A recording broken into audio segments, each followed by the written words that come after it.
이르시니 야곱이 그 아들 요셉에게 준 땅이 가깝고 거기 또 야곱의 우물이 있더라. 예수께서 길 가시다가 피곤하여 우물 곁에 그대로 앉으시니 때가 6시쯤 되었더라. 사마리아 여자 한 사람이 물을 기르러 왔음에 예수께서 물을 좀 달라 하시니 이는 제자들이 먹을 것을 사러 그 동네에 들어갔음이로라. 사마리아 여자가 이르되 당신은 유대인으로서 어찌하여 사마리아 여인인 나에게 물을 달라 하나이까 하니 이는 유대인이 사마리아인과 상종하지 아니함이로라. 예수께서 대답하여 이르시되 너가 만일 하나님의 선물과 또 내게 물 좀 달라 하는 이가 누구인지를 알았더라면 네가 그에게 구하였을 것이요 그가 생수를 내게 주었으리라. 여자가 이르되 주여 물 기를 그릇도 없고 이 우물은 깊은데 어디서 당신이 이 생수를 얻겠사옵나이까. 우리 조상 야곱이 이 우물을 우리에게 주셨고 또 여기서 자기와 자기 아들들과 짐승이 다 마셨는데 당신이 야곱보다 더 크니이까.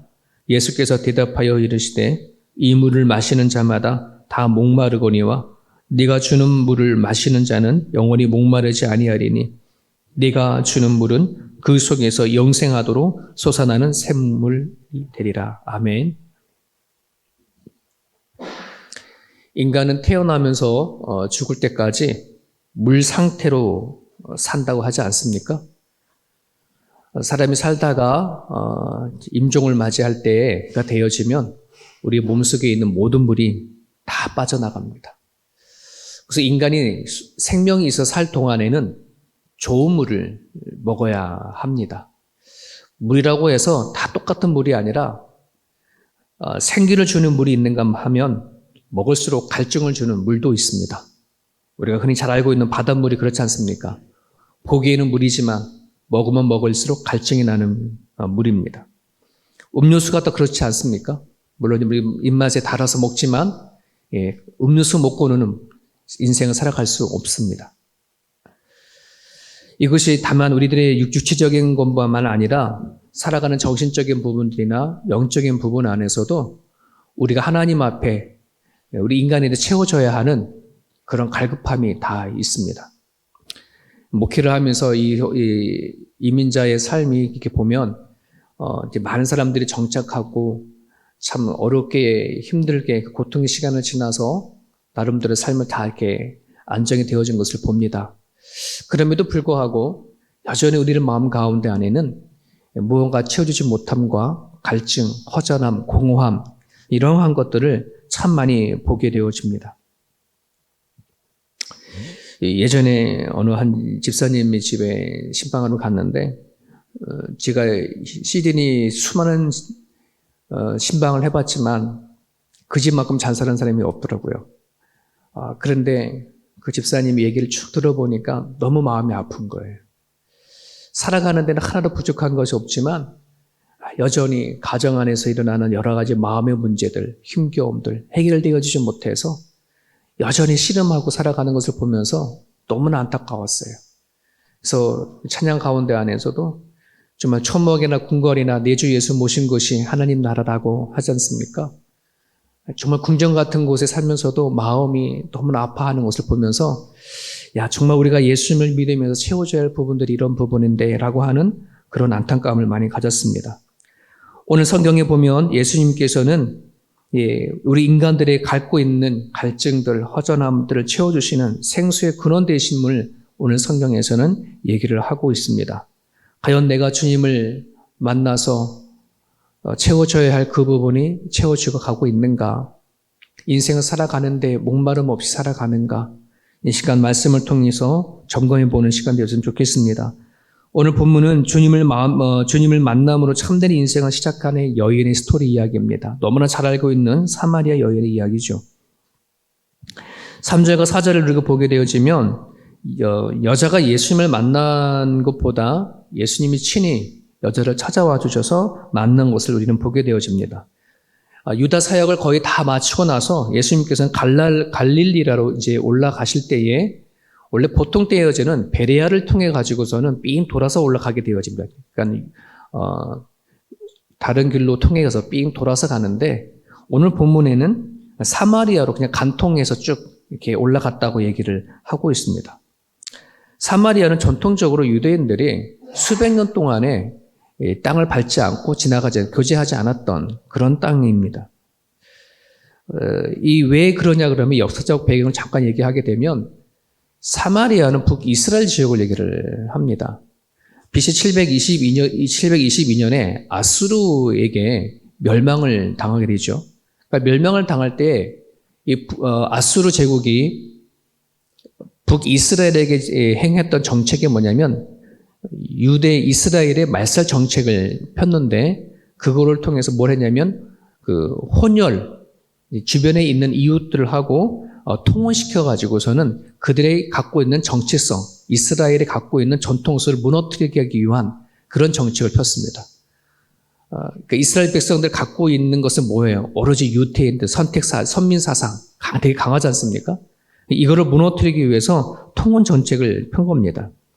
그러다 보니까 그 북이스라엘의 10지파가 살았는데 10지파가 이스라엘이 갖고 있는 모든 정통성을 다 이제 사라져버리게 되어져 버립니다. 혼혈 민족이 되어져 버린 겁니다. 자, 반면에 남유다는 주전 586년에 멸망했습니다. 북이스라엘보다 한 150명 정도 좀 늦게 멸망을 하게 되어졌는데, 그때는 이제 바벨론에게 이제 남유다가 멸망하게 되어졌죠. 그래도 너무나 다행인 것은 바벨론에서 포로로 되어져서 끌려가긴 했지만, 하나님의 배려를 통해서 남유다의 사람들은 통혼되어지지 않았습니다. 아마도 유대 지파를 통해서 메시아를 보내주시기를 하셨던 하나님의 약속을 이루시기 위한 하나님의 섭리가 하였다라고 우리 모두는 그렇게 믿습니다. 자, 그렇게 세월이 흘러서 바벨론에 묶여있던 이스라엘 백성들이 해방이 되어져서 다시 자신의 고향에 돌아와 예루살렘에 성전을 짓게 되어지죠.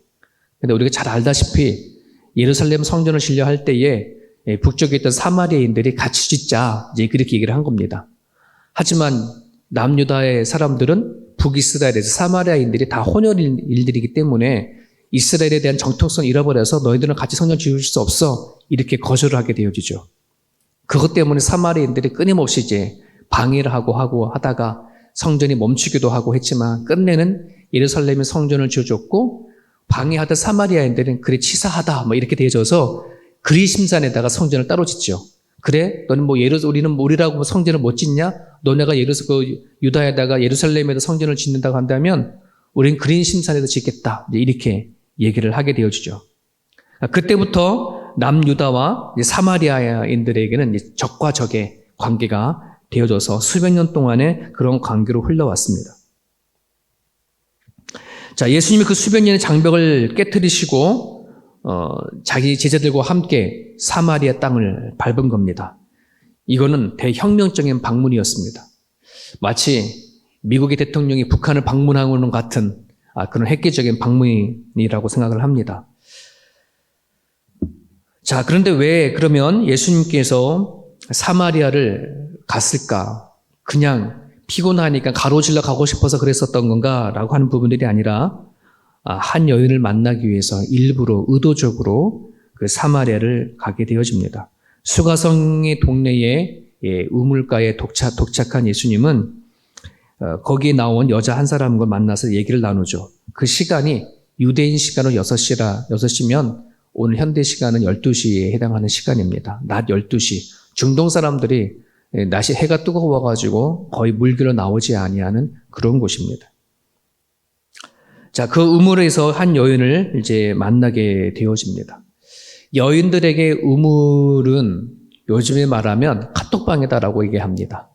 그냥 자신의 이제 여러 가지의 속 얘기를 다 털어놓는 거. 우리 옛날에 한국 사람들도 우물가에서 그렇게 빨래하고 막 그럴 때 아내네들이 다 모여가지고 집안에 얘기 다 하지 않습니까? 빨래하면서 남편 욕하고 뭐 그럴 때고 하지 않습니까? 그런 곳이 이스라엘 백성들의 우물가입니다. 자, 그런데 그 낮 12시에 아무도 없는 그곳에 한 여인이 물길로 한다는 말 안에는 몇 가지 의미가 있겠죠. 첫 번째는 친구가 없었다는 겁니다. 누군가와 눈을 피해서 오는 거라는 거, 외로웠다는 것을 우리가 한 번에 알 수 있습니다. 그리고 우리가 읽지는 않았지만 뒷부분에 보게 되면은 그 여인에게는 남편이 5명, 그리고 지금 살고 있는 사람 1사람, 총 6명의 남자를 지금까지 걸쳐갔습니다.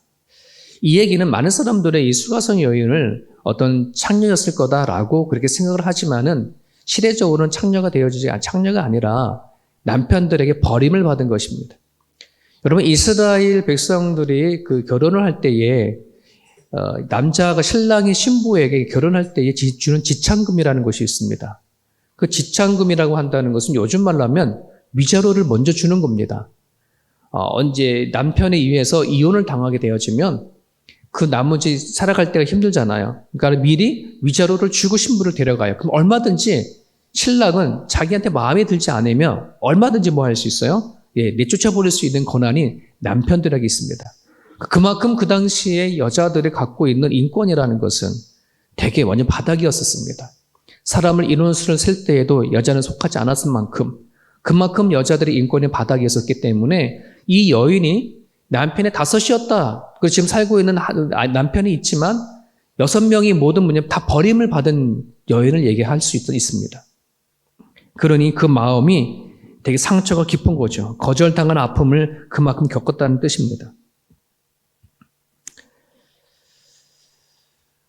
성경에 보면 가늠한 여인 외에는 쫓아내지 말라고 했지만 그 당시에는 그것이 아니어더라도 남편들에게 버림을 받은 이야기들이 너무나도 많이 있었던 걸 보게 되어집니다. 사회적으로 손가락질의 대상이 되어졌습니다. 이혼당한 여자들 같은 경우에 자존감이 연약했던 사람들이었고, 자, 그만큼 연인의 마음에는 갈등이 되게 많았었고 힘든 것을 볼 수 있습니다. 여러분, 현대인들을 군중 속의 고독이라고 얘기를 하지 않습니까? 여러분, 카톡에 여러분들 보면은 카톡 친구들 있지 않습니까? 몇 명이 되어집니까? 보통 한 사람들 보면 많게는 몇백 명, 사회생활을 많이 하시는 분들 1000명이 넘는 카톡방의 친구들이 있습니다. 페이스북에서, 젊은 아이들 페이스북 하지 않습니까? 거기 보면 친구들이 얼마나 많은지요. 수천 명, 수만 명까지도 페이스북이 있습니다. 유튜브 하는 사람들은 얼마나 또 많은 사람들이 가입을 하고 구독하면서 친구가 되어지 않습니까? 하지만 그 모든 숫자가 그렇게 많다 하더라도 과연 친구가 몇 명이냐?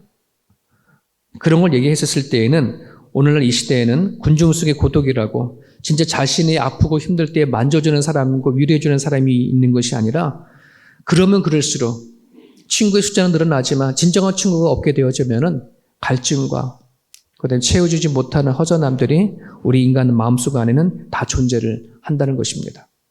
여러분들의 카톡방 안에 정말 속에 있는 것을 나눌 수 있는 사람들이 과연 몇 명이나 되어질까? 사랑하는 여러분, 갈증이 채워지고 생명력으로 하나님을 통해서 와야지 되어집니다. 그리스도는 생명수라고 별명에 밝히고 있고 우리를 채워주시는 분이라고 성경은 말씀하고 계십니다. 그분을 체험할 수 있어야 내가 또한 누군가에게 목마른 자에게 다가가서 말씀을 전하고 위로할 수 있지. 그러지 못하면, 내가 채워주지 못하면, 내 갈증이 해결되지 못하면 내가 누구에게 예수를 전할까 하는 이런 생각들도 고민을 해보게 되어집니다. 그런 면에서 저나 여러분들이나 예수님을 통해서 오는 그 목마름이 체험을 있기를 간절히 바랍니다. 여러분, 사절에 보게 되어지면 예수님이 우리에게 어떻게 왔는지를 얘기를 하고 있습니다. 주님의 방문은 그냥 우연히 찾아간 것이 아니라 의도적으로 찾아갔다는 것입니다. 누구를? 사마리아 여인을. 이것은 이 여인만 해당하는 게 아니라 오늘 우리들에게도 해당하는 것입니다. 내가 예수님을 믿고 하나님을 믿는 이 믿음의 관계 안에선 하나님이 나를 의도적으로 찾아왔다라고 하는 이 믿음을 가져야 내 안에 공허함이 채워지는 데 있어서 시작이 일어나게 되어져요. 하나님이 나를 막연하게 내가 예수님 믿고 하나님 믿은 것이 그냥 살아다 보니까 우연히 그렇게 되어졌어 라고 하는 부분들이 아니라 하나님이 나에게 뭐냐면 의도적으로 찾아오셨다는 것. 여러분, 예수님께서 99마리 양과 1마리 양을 찾아가게 있었을 때에 99마리 양을 내버려 두고 잃어버린 1마리 양을 찾아가잖아요. 여러분, 일반적으로 갖고 있는 그 개념을 가지면 99마리 양을 지키게 되는 거잖아요. 한 마리보다 99마리의 양이 소중하잖아요. 그렇지 않습니까? 무엇이 더 소중하냐? 일반적으로 사회적으로 갖고 있는 수학적인 개념을 따지면 한 마리보다는 99마리가 더 많고 더 귀하다고 생각합니다. 하지만 하나님의 계산법은 달라요. 99마리나 한 마리나 똑같아요. 그럼 이 말은 뭐냐면, 그럼 99마리, 그 한 마리가 99마리보다 뭐 이렇게 같다라는 말이, 또 그럼 99마리가 그게 약하냐? 그러지 않나. 99마리 양도 한 마리 한 마리 다 똑같은 개념으로 하나님 생각한다는 것입니다. 이걸 절대 단수라 얘기를 합니다. 하나님은 둥그렇게 군중을 삼아서 하나님 생각하지 않고 항상 한 사람에 대한 관심, 한 사람에 대한 집중. 이걸 하나님께서 바라보는 시각입니다. 오늘 내가 하나님을 믿고 예수를 믿게 되어졌다는 것은 세상의 수많은 그리스도인 가운 중에 한 사람, 이게 아니라 나를 향하여서 특별히 관심을 갖고 작정하시고 나에게 찾아오신 하나님, 이것을 분명히 아셔야 내가 이 땅에 살아가는 데 있어서의 허전함과 공허함들이 채워진다는 사실을 여러분은 기억하셨으면 좋겠습니다. 오늘 사마리아 여인처럼 예수님이 나한테 다가왔었을 때에는, 내가 깨끗했었을 때는, 아무 문제가 없을 때 찾아온 것이 아니라 항상 죄가 있었을 때에, 내가 하나님을 몰랐었을 때 찾아와 주셔서 나를 사랑하시고 나를 만나 주셨다는 이야기, 이것이 오늘 사마리아 여인 가운데로 담겨져 있는 그 메시지입니다. 사랑하는 여러분, 하나님이 여러분을 찾아온 곳에 대해서 의도적으로 왔다고 한다면 그럼 하나님의 의도가 뭘까? 하나님의 뜻이 뭘까? 나를 향한 계획이 뭘까? 반드시 그것을 깨달을 수 있기를 바랍니다. 그래야 내 존재의 가치가 회복이 되어집니다. 내 안에 채지 못하는 그 허무함들이 치워질 줄 압니다. 여러분 7절에 보면 예수님께서 사마리아를 방문한 것은 의도적인 발걸음뿐만 아니라 파격적으로 다가오신 그런 만남입니다. 이게 무슨 말이냐 그러면 9절에 보게 되어지면 이런 말씀이 있습니다. 사마리아 여자가 이르되 당신은 유대인으로서 어찌하여 사마리아 여자인 나에게 물을 달라 하나이까? 이는 유대인이 사마리아인과 상종하지 아니함이로라 하는 이 말씀 안에는 세 가지 장벽을 하나 예수님께서 허무시고 다가간 것입니다. 첫 번째 장벽이 뭐냐면 유대인과 사마리아인 관계, 적과 적의 관계인데 어떻게 유대인이 사마리아에게 말을 겁니까? 라고 하는 이 장벽을 허물었습니다. 그리고 남자와 여자라고 하는 이 관계를 허무셨습니다. 그리고 또 하나의 장벽은 뭐냐 그러면 신분입니다. 예수님은 하나님이십니다. 그리고 여인은 빛하는 존재입니다. 이 신분의 관계를 허무시고 다가오신 관계입니다. 예수님께서는 하나님과 우리 사이에 담을 허무시고 우리를 화평케 하나 되게 하셨다고 말씀하지 않습니까? 여러분, 오늘 우리들 가운데에 하나님을 향해 갖고 있는 수많은 장벽들이라는 것이 있습니다. 그것을 예수님께서는 깨트리고 우리에게 다가오신 이야기입니다. 여러분, 우리가 오늘 이 말씀을 보기 그 전에 니고데모 이야기를 잠깐 나누었습니다. 니고데모는 어쩌면 오늘 사마리아 여인과의 상황과는 극과 극을 달라요. 니고데모는 뭐 신분이나 또 가난하냐 부하냐 또는 신분의 차이, 학벌, 도덕성, 명성 이런 걸 따지면 니고데모하고 사마리아 여인은 극과 극이에요. 그리고 니고데모는 밤에 만났지만 사마리아 여인은 또 낮에 만나요. 이처럼 의도적으로 사도 요한은 니고데모와 사마리아 여인 두 여인을 가깝게 그렇게 갖다 대조적으로 얘기를 하면서 신분과 상관없이 명성과 상관없이 그 사람이 가지고 있는 어떠한 그거 상관없이 예수님은 다 모여 찾아가 주시고 만나 주신 얘기를 하고 있다는 것입니다. 이 이야기 안에는 무엇을 말씀하냐 그러면 서로 여러 가지에 다 다르지만 공통점은 누구나 다 예수님이 필요하다는 이야기를 하고 싶은 것입니다. 또 누구나 다 예수님을 만날 수 있음을 이야기해주고 있다는 것입니다. 목회하면서 많은 사람들이 그런 얘기를 합니다. 하나님을 믿은 지는 되게 오래되어졌지만 하나님을 만나고는 싶은데 나는 하나님이 꼭 만나줄 것 같지 않다라고 생각하고 있는 사람들이 많이 있습니다. 그러니까 하나님과의 만남은 누군가 특별한 사람들만 만나는 것이지 나 같은 사람은 하나님이 만나주지 않을 거라고 아예 마음을 작정한 사람들이 종종 보여집니다. 마음을 닫아 걸어버린 겁니다. 그런 분들 앞에 있으면 말씀 전하기가 너무너무 힘이 듭니다. 왜? 장벽을 딱 쳐버리거든요. 나는 하나님을 못 만날 거야. 나는 경험할 수 없어. 스스로 이렇게 생각하는 분들이 많이 있습니다. 여러분, 스스로 나는 제외다라고 하는 생각을 갖지 않기를 바랍니다. 스스로 장벽을 쌓지 않기를 바랍니다. 모든 것을 다 내려놓고 예수님 앞에 나아갈 수 있다면, 도움을 요청할 수 있다면 반드시 예수님은 찾아오시는 분이시고 우리에게 해결하여 주시는 분이라는 사실을 기억하셨으면 좋겠습니다. 사마리아 여인을 찾아간 그 방문은 오늘 우리에게도 찾아오신 방문입니다. 의도적인 방문이었고 파괴적이었던 방문이었고 우리를 고치시고 회복하시기 위한 방문이었습니다. 마찬가지로 오늘 누군가가 다 예수 그리스도를 믿는다고 한다 그러면 여러분 자신을 향하신 하나님의 의도를 깨달으시길 바라고요. 그리고 예수님이 모든 걸 다 내려놓으시고 우리를 찾아오셨던 것처럼 그 예수님을 여러분 영접하시고 또 회복하고 다시 살기 원하시는 주님을 만날 수 있게 해달라고 여러분 기도해 주시면 좋겠습니다. 오늘 주신 말씀 붙잡으시고요. 기도해 주시길 바랍니다. 여러분 주변에 있는 되게 목말라하고 힘들어하는 사람들로서 기도해 주시고 그들이 모두가 다 주님을 맛볼 수 있게 해달라고 기도해 주시길 바랍니다.